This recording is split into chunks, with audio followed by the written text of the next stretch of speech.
Jones, he was cutting the wood outside of his house. It was Friday afternoon. They had just finished having lunch. And he knew that he needed to finish all the wood cutting before sunset, because his wife always wanted everything to be ready for Sabbath about 15 minutes before the sun was down. He was almost ready. His wife had already picked up a few flowers from the garden, and she had left it on the table because that weekend was going to be a very, very special weekend. They had longed for a pastor in their church, and they would have once or twice a year the visit of a pastor that came from the conference. The conference was about 150 miles away, so they had to deal with their own in the local church. And the conference had promised them that Sabbath, the president of the conference was going to be in their church with a new pastor for them. They were happy. They knew that they were going to have to share the pastor with other churches in other villages, but the pastor was going to live in the city where they attended church. So they would have a pastor probably once a month, and they were so happy about it. But the Jones family was even happier, because every time they had a visit from the conference, the pastor coming from the conference would stay at their house. And now they had everything prepared so that when the president of the conference and the new pastor came to their house, they would feel like at home. Brother Jones was just about finishing, and he knew that they only had about an hour left of sun. The sunset was in about an hour. They lived about 12 miles away from the village where the church was. And he kept on looking at the road, just checking whether the horses or the carriage bringing the pastors would be at their house. Nothing happened. He wondered. And as he was doing the last chores outside of the house before coming into the house, he heard someone saying hello and sort of knocking at the gate, which was about 100 feet away from their house by the road. He looked and he saw a stranger there. He thought, for a moment he thought maybe the pastors, but no, it wasn't the pastors. So he started walking over to the gate, and he saw that there was a person that had a beard about 3 days that he hadn't shaved. He had a coat on. It seemed like a very used coat, but it was nice. And as he got into the gate, the person said, "I'm sorry, sir, but I had a little accident on the road. I was riding my horse, and I was a little tired. I've been riding the horse for quite a few hours, and I went to the side of the road to take a rest, and my horse stepped on a hole, and he broke his foot. And I need to get to the following village. How long is it to the following village?" And Brother Jones says, "Oh, it's about 10 miles from here. If you hurry, you're going to get there before it's dark." The person looked at Brother Jones and he said, "Sir, I haven't had a single drop of water in the whole day, and I've been walking. It's been 2 hours since I left my horse with a farmer, and as I need to get to the following village, I am very thirsty. Do you think you can share with me some water?" Brother Jones said, Sure. Wait a moment here. So he went over to where the well was. He threw the bucket inside. He took it out. He filled up a jar, about a quarter of a gallon, and he took it over to the stranger. The stranger drank it, and Brother Jones got really surprised. He drank the whole thing without even... But he said, oh, he was really thirsty. Before he got his jar back, the person said, sir, could I ask you just one more thing? And Brother Jones said, sure. What do you need? He said, the last meal I had it yesterday. This morning, I wanted to get to the village, and I got up, and I wasn't able to have any breakfast. Would you have a loaf of bread that I can eat? Brother Jones said, sure, let me go and check with my wife. She's got some goodies at home. So he went over, and he told his wife what had happened, and she said, you don't touch anything that's on the table, because those are all for the pastors that are coming. If you want to give him some bread, well, I made some bread last Tuesday, and it's still good. So she put some water on the piece of bread. She put it in the wooden oven. It warmed up a little, and then he took it over to the stranger. And the stranger started eating, and he was chatting with him. And when he finished the loaf of bread, the stranger said, how many miles did you say until the next village? Brother Jones said, I told you that it was 10 miles. And I told you that you should have kept on walking, because now it's late and you're going to get there when it's dark. And then the person said to Brother Jones, I am sorry to bother you again, but do you think, I saw that you have a barn there.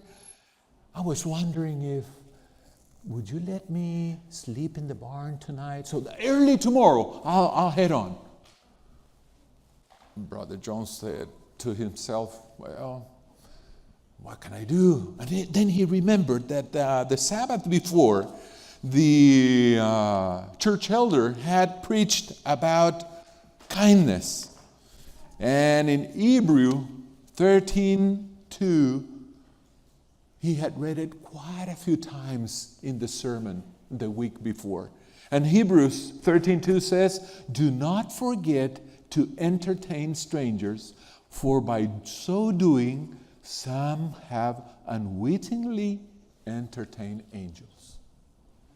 The stranger didn't seem like an angel, but he said to himself, I'm going to talk to my wife first. So he went in the house again, asked the stranger to wait at the gate, and she reacted. He said, impossible. How are we going to have a stranger in the house when we're expecting the pastors to be here? If you want to do it in the barn. You can prepare something for him in the second floor of the barn. There's lots of hay there. It's going to be warm tonight, so you do it there. But you don't let him in the house. We're waiting for the pastors. Brother Jones, as a good obedient husband, went back and said, please come. So as they were approaching the house, because he wanted to give him some blankets so that he could take to the barn, Brother Jones said, no, this sermon of last week is just hitting my head. So he invited him in. Sister Jones gave him one of those looks that some of you men know.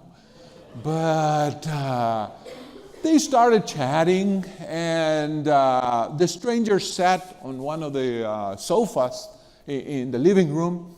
Sister Jones was just about finishing in the dining room, having everything ready for the pastors. And a little while later, Charlie, the Jones' only child, who was about 5 or 6 years old, he started singing. So they had the worship, the family worship, welcoming the Sabbath. And as it was their only child, he was the pride of his parents. So, Brother Jones started asking little Charlie some questions to show off in front of the stranger, of course, about what all the things that Charlie knew about the Bible. He had been in every Sabbath school for the 5 years that he was alive. And so Brother Jones asked him, Charlie, tell me something. How many books do we have in the Bible? 66, replied Charlie. Good. And tell me, how many are there in the New Testament? 27? Good. And how many in the Old Testament? 40? How many? 39. Okay, good, Charlie. And tell me, how many days was Noah in the ark? 40 days.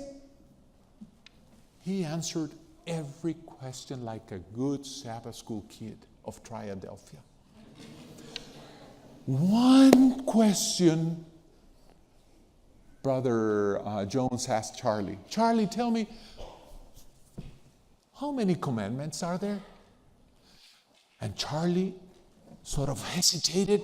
Maybe he didn't go to that Sabbath school where they taught about the commandments. So as a bright kid he asked the stranger, Sir, how many commandments are there? And the stranger didn't know what to respond, so he sort of thought a little, and he said, 11? 11!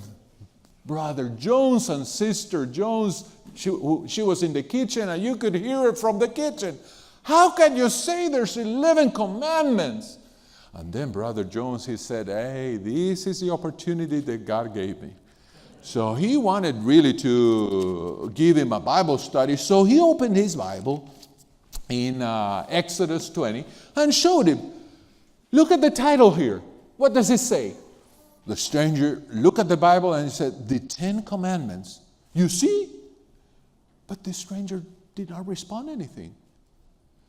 So Brother Jones said, I need to go over a few pages of the Bible with this stranger. So he started teaching him some of the things in the Bible. But it was late. It was 10 o'clock. And Sister Jones, Maria, she told him, we need to go to bed. Tomorrow morning we need to go to church. Tomorrow is Sabbath, so we need to go to church. The stranger didn't know what to do, and Brother Jones said, no, we're not going to put you in the barn. We have a little room behind our house. We have prepared that for you. But I need to tell you something. Tomorrow morning we're going to church.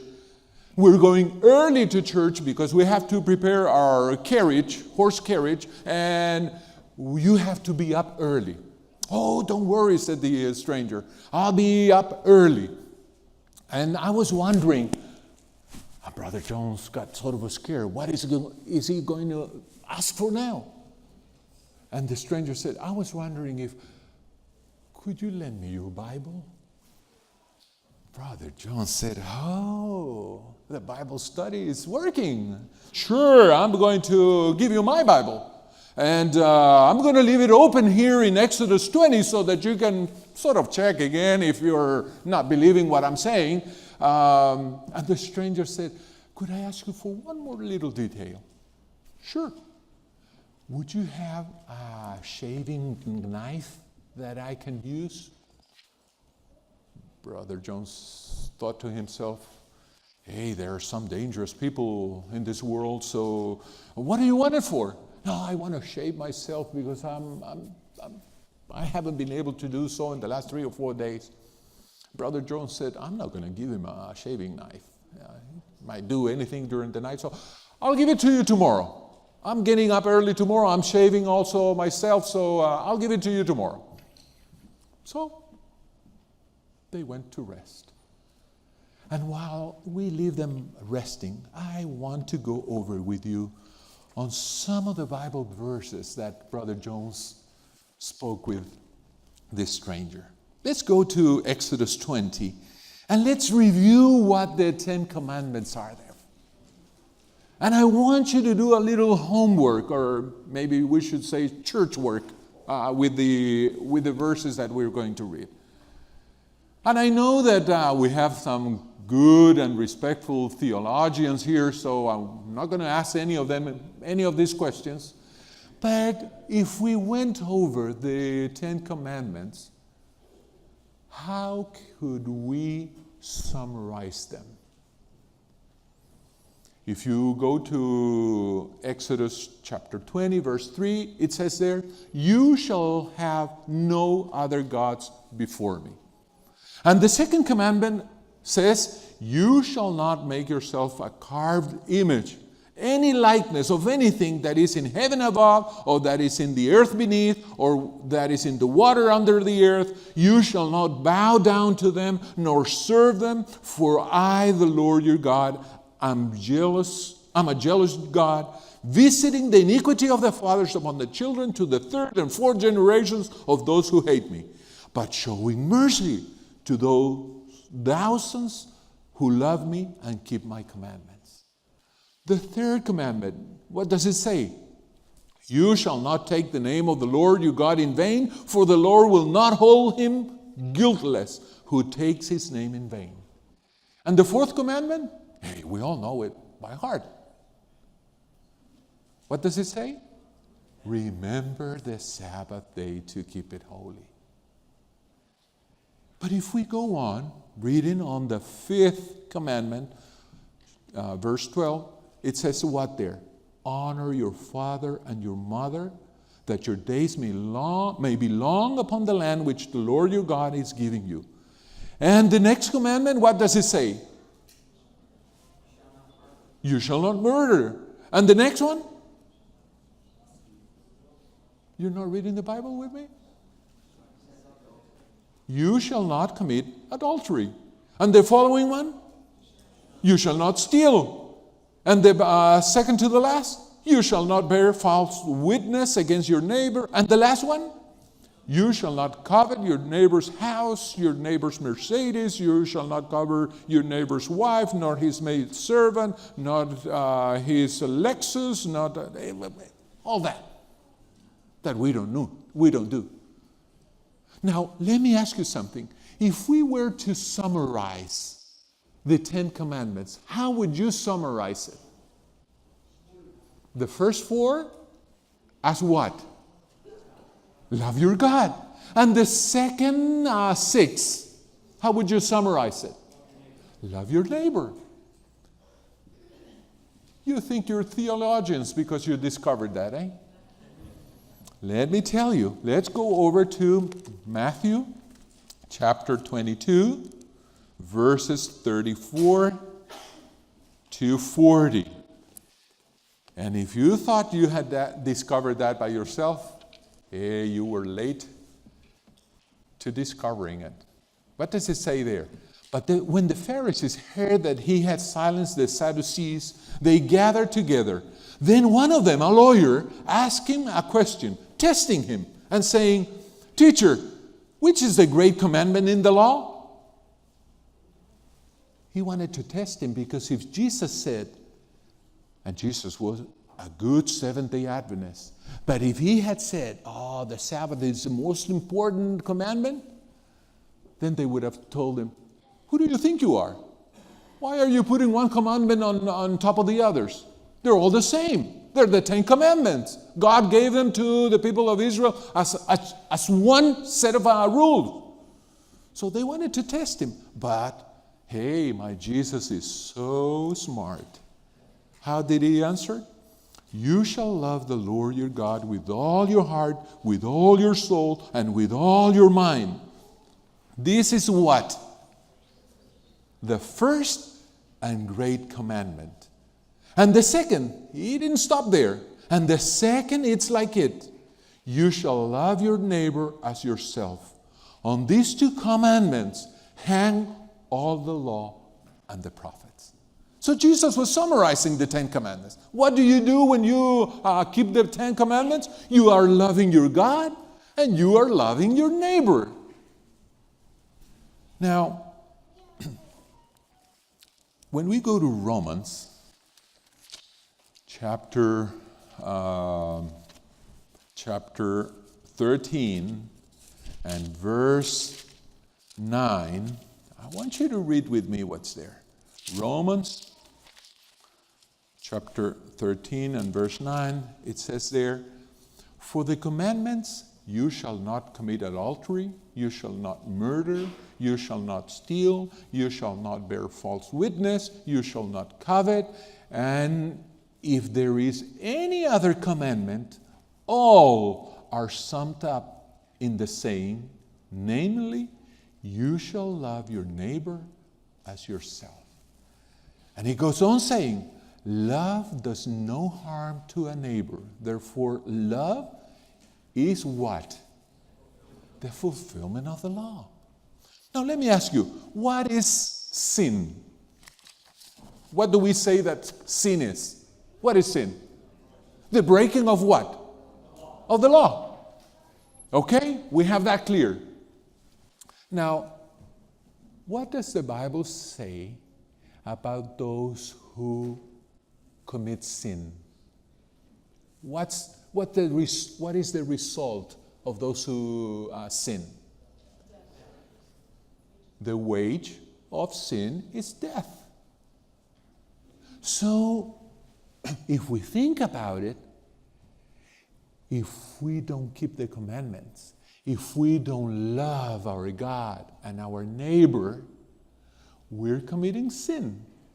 And if we sin, what is the result of sin? Death. Have you realized that no matter what we do as a church, no matter how much we want to preach the gospel, no matter how much money we invest in evangelism, in printing, if we don't love our neighbor, if we don't show the love that we have for the Lord, we are breaking the law. And if we are breaking the law, we're sinning. And if we're sinning, the wage of sin is death. Now, I like a verse that we find in Ephesians. And I want you to go with me to Ephesians chapter 4 and verse 2. But let's start on verse 1. Ephesians 4, 1 and 2. And this brings a whole new meaning to love one another. It says there, walk, the second part of verse 1, walk worthy of the calling with which you were called, with all lowliness and gentleness, with long suffering. And how does it finish? Bearing with one another in love. Love means bearing with one another. I love Susan so much, and sometimes I think she really bears with me. It was 2 days ago, Thursday, after work, that I went to mow the lawn. And I have this fixture with mowing that I have to do it as fast as possible, and I have to finish it before I do anything else. I might be thirsty, but I'm just want to finish this line, and then I'm going to turn off the lawnmower. I'm going to go and have a drink, and then I'll come back. But then when I finish that part, I'm going to go to the other one. And it happens that I get so thirsty that I just run into the house. I don't take my shoes off. And all the little debris and the little grasses on my tennis. And I go straight to the kitchen. I open the refrigerator. I take some juice or some water. I drink it. And then as I turn around and I see Susan, she's looking at me, at my shoes. And She bears sometimes with me. But that is what the Bible says, that it's a way that we should love one another, bearing with one another. If we go to Matthew chapter 5, I want you to read with me another aspect of love, of how we should love one another. Matthew 5:38 to 48. It says there, "You have heard that it was said, an eye for an eye and a tooth for a tooth." And I just remember a story I had. The only time in my life that I have actually hit somebody. Well, I did hit my brothers, but brothers don't count. They're on another category. But I remember, I must have been 12. I was in 6th or 7th grade. And that was a period of my life when I was growing up. And it happened that some parts of my body grew bigger than the rest. Or they didn't grow at the same pace of the rest. And I had these terrible big ears. Must have been about 15 when I was looking at the family photo album, and I took all the pictures that I had with my picture on it, and I tore them all apart and threw them away because I didn't want anybody to look at me and say, like my classmate would say, "Did you walk to school or did you fly to school?" They used to tell me. So there's no pictures in my house, in my parents' house, of me between the age of 10 to 13.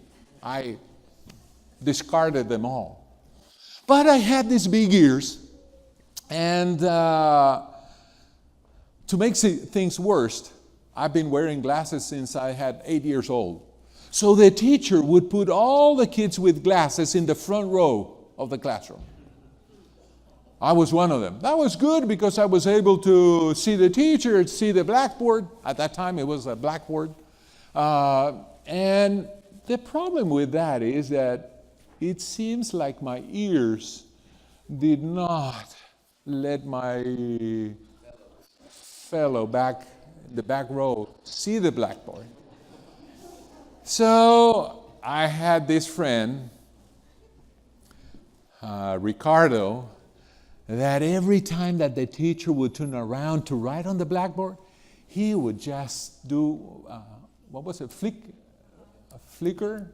flicking on my ear.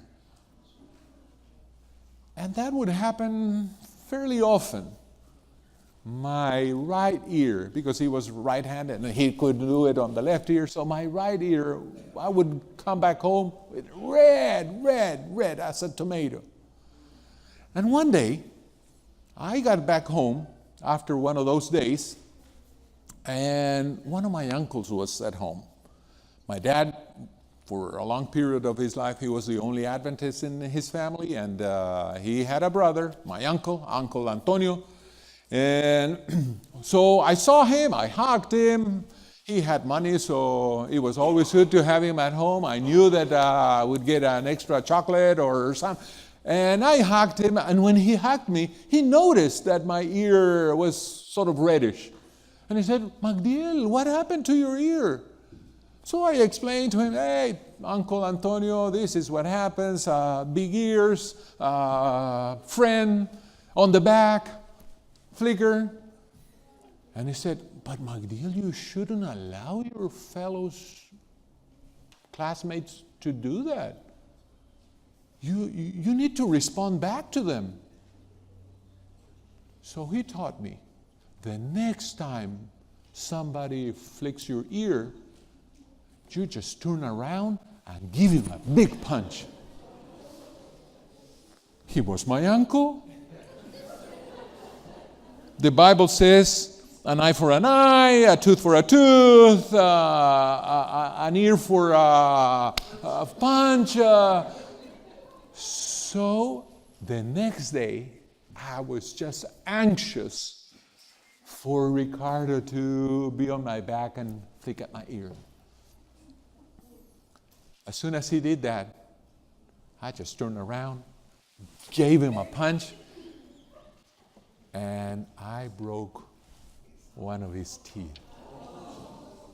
Imagine, I wasn't so sorry about breaking his teeth, but I was sorry for what was going to happen to me at home.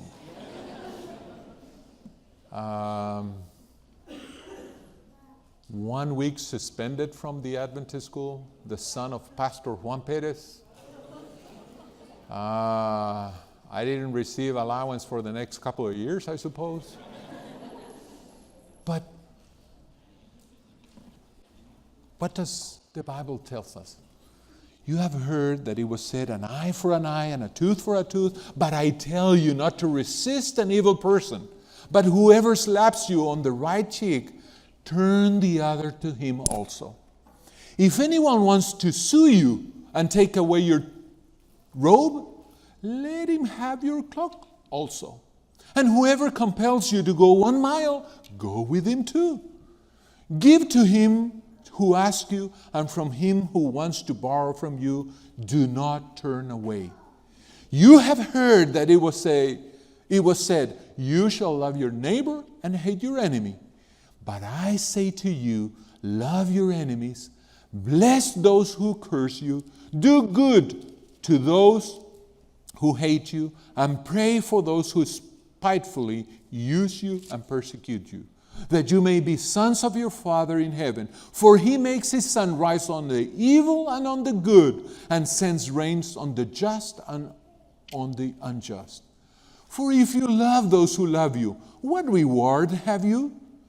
Do not even the tax collectors do the same? And if you greet your brethren only, what do you do more than others? Do not even tax collectors do so? Therefore, you shall be perfect, just as your Father in heaven is perfect. When we love our neighbor, when we love our God, it shows. When we love our neighbor, we do things that normal people just never do. That is loving God and loving your neighbor. Brother Jones, he was really surprised the next day, Sabbath morning, when he sort of looked outside of the window and he saw the stranger already sitting by the well. So he went up, he took the shaving knife and he went out and started to talk to him. They both shaved themselves. And then Brother Jones invited him over to have breakfast. But the stranger said, "No, I'm sorry. I feel so embarrassed for asking you for water, for bread, and then having dinner with you guys last night, and then asking you for a room. I better go. I better go right now. And I need to get to the next village as soon as possible." Brother Jones didn't insist. He even told him, "Listen, if you walk about 2 miles, if you turn right where there's a rock, and you're going to save yourself about 1.5 miles. I didn't tell you this last night because it was going to get dark and you have to go through some woods and you could have gotten lost there. But if you take that, you're going to get to your place early. I'm sorry I cannot take you, but we only have a horse carriage for 2, and we're 3, so you're going to have to walk." So the stranger went away. A time came when they needed to go to church. So Mrs. Jones, Maria Jones, and Brother Jones, and little Charlie, they got into the carriage. They started heading to the village, thinking that maybe the pastors were already there. As soon as they got to the church, all the church members, the church was full, and all the church members saw him and looked at the carriage, and they didn't see anybody, and they asked him, "Hey, what happened to the pastors?" And he said, "They didn't get home last night. I thought they were going to be here. So everybody went inside of the church, and they had Sabbath school, just thinking maybe they're a little late. They're going to get to the church just in time for the sermon. Nobody had prepared sermon for that day. And Brother Jones, he had a special seat by the window. So every 2 or 3 minutes, he would sort of look at the window to see if the pastors were getting there. Nothing happened. Sabbath school was over.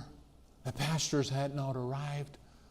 And they didn't know sort of what to do. The church, which had a capacity for about 80 people, it was full. And suddenly, somebody opened the door. And Brother Jones looked at the door, and he saw the stranger there. And he thought to himself, this is good. This Bible study I gave him last night is so good that he came to church. And the stranger started to walk down the aisle, just checking if there was a seat that he could sit, and there were no seats. So he went up to the front, and he sat at this chair here. Brother Jones, he knew the stranger, so he went out from his pew and came up to him and told him, it's good to have you at my church. I am happy that you are here. But these seats here are reserved. Can I give you my seat? And the stranger sort of looked at him and said, no, I'm comfortable here. Thank you. Brother Jones, he thought, I'm going to talk to the head elder. So he started walking down the aisle, and suddenly he hears the stranger starting to sing.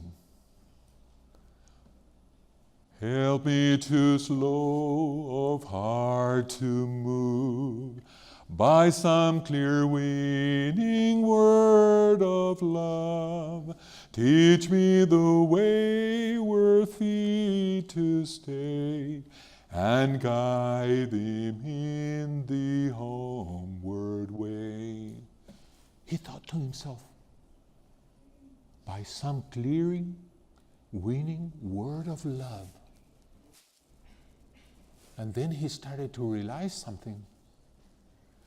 As the person or the stranger that was in the platform, he said to all the brethren in the church, my brethren, I invite you to go over to the book of John. If you want to open the Bibles with me to John 13:34. So everybody started looking at the Bible. There was this stranger in the platform. What was he doing? Why did he sing a song that they all knew? And the stranger then said, we read in the Bible in John 13:34 and 35 the following. A new commandment I give to you, that you love one another as I have loved you, that you also love one another. Brother Jones thought to himself, that is the 11th commandment. A new commandment I give to you. Brother Jones realized that there was 11 commandments. The pastor, as everybody realized that he was a pastor, he started saying that the president of the conference had the flu and he wasn't able to come that Sabbath. He had asked him to wait for 2 more Sabbaths so that they could go together. But the new pastor, he wanted to know the congregation, and so he took it on his own, and he explained to them what had happened with the horse and how a kind family had let him stay overnight. He looked at Brother Jones, closed one of the eyes, and then he went on saying, I am happy to be here. And then he went on preaching about the 11th commandment. He never said anything to Brother Jones. But let me ask you, my brethren, here at Triadelphia, and I have to say that I'm proud of my church here in Triadelphia. everybody that comes to this church, they say, you are all so kind, you are all so loving. But let me ask you, are we following God's commandment to love Him and love our neighbor the way we should? What's the difference between the summary that Jesus gave and that Paul gave that says we should love our neighbor like ourselves? But then Jesus said, no. Don't love your neighbor as yourself. Probably because He knew that some of us, we don't like it ourselves too much, especially when you have big ears. So He said, love one another. How? As I have loved you. And we know the verse, for so loved God the world that He gave His only begotten Son. That is the way we should love one another. That is the way that we as a Triadelphia church should love ourselves, and we love ourselves. And we love the food we make, especially when it's haystacks. But the Bible tells us that we should love our neighbor the same way that God loved us. Let's never forget that. Let's make our church a church that is known for loving others the same way that God loved us. Amen.